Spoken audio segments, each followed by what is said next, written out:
Bueno amigos de Academia Penal, hoy tengo la posibilidad nuevamente de, a través de este medio tecnológico, poder presentar un tema bien interesante.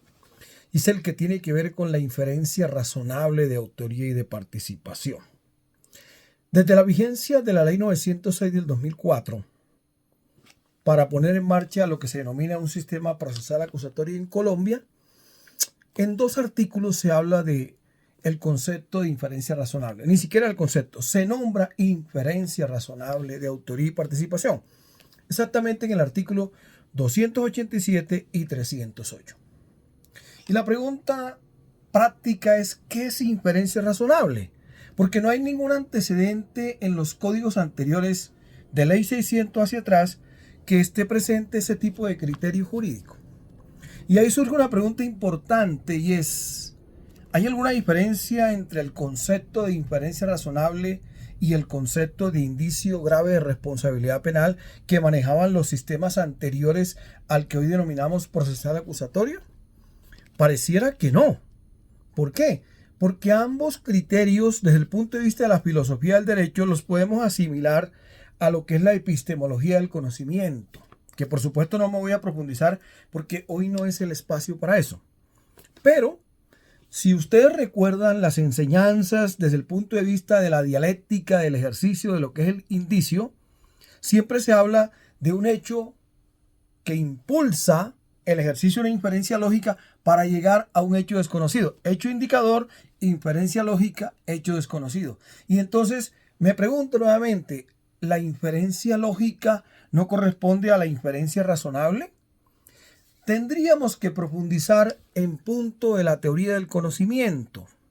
Hoy no pretendo hacerlo, pero sí en la practicidad de la comprensión del aspecto hay dos elementos bien importantes. El primero es que en el ejercicio de la imputación, en el artículo 287, esa inferencia razonable como un juicio de apreciación epistemológico o de conocimiento le corresponde a la Fiscalía General de la Nación. Contrario censo o contrario a eso, en el artículo 308, ese juicio de inferencia razonable le corresponde hacerlo al juez. Y aquí hay una reflexión que nunca me han dado explicación. ¿Por qué entonces, si se permite por parte de la normatividad que haya en la imputación una inferencia razonable que la tiene que haber, por qué no se permite un control sobre esa inferencia razonable al juez de control de garantías? Pero la jurisprudencia posteriormente dijo que ese control lo podría hacer el juez cuando solicite la medida de aseguramiento con base en el 308, que él es el que hace el ejercicio racional si hay o no hay inferencia razonable. Y la pregunta es la siguiente: ¿acaso la inferencia razonable que se invoca en la medida de aseguramiento no es la misma inferencia razonable que se invoca en punto de la imputación, o son dos inferencias razonables distintas? No, es una sola.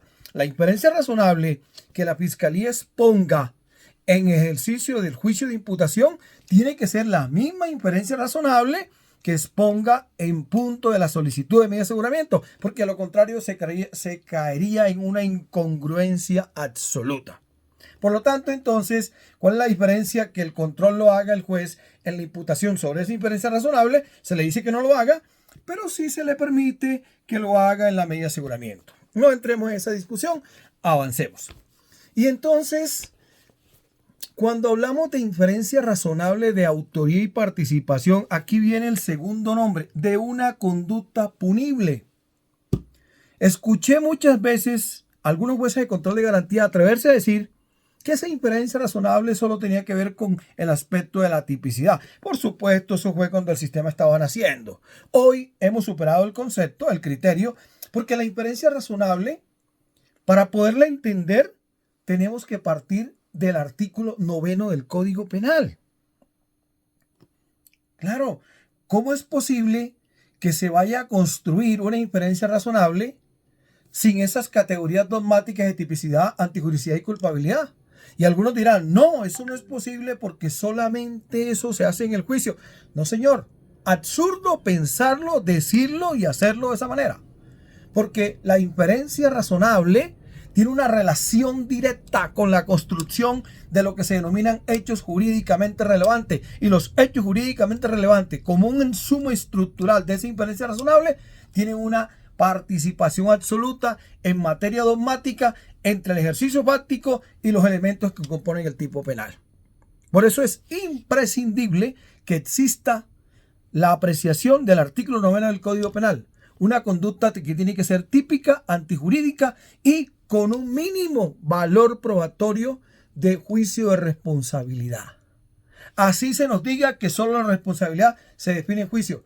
Si ese es el criterio, entonces no se debe pedirme aseguramiento, porque si se va a pensar que solamente son sobre asuntos de tipicidad objetiva, se cae estrictamente en una crasa responsabilidad objetiva proscrita por el artículo 12 del Código Penal.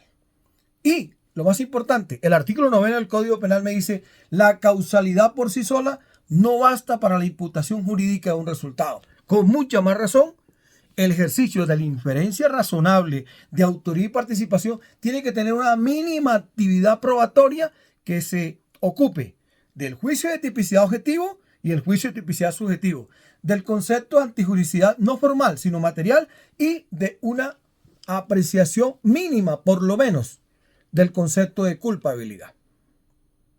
Queridos amigos, no se puede seguir pensando que el sistema procesal acusatorio está escindido de la dogmática penal. Contrario sensu, el derecho penal colombiano, que tiene sus raíces estrictamente en materia penal en el derecho continental europeo y no en el anglosajón, tiene que demostrarnos que las categorías dogmáticas son una garantía para que el ser humano no lo atropelle el leviatán jurídico.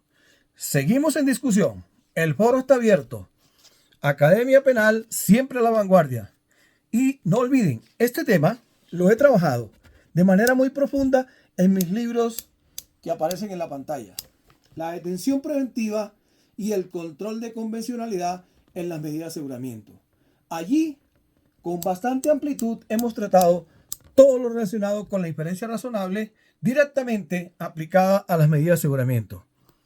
Gracias. Seguimos en pie de lucha haciendo un ejercicio académico que ayude a comprender de mejor manera las instituciones tanto procesales como sustantivas. Les agradezco seguirme en mi canal @Academia Penal en las redes sociales. Muchas gracias.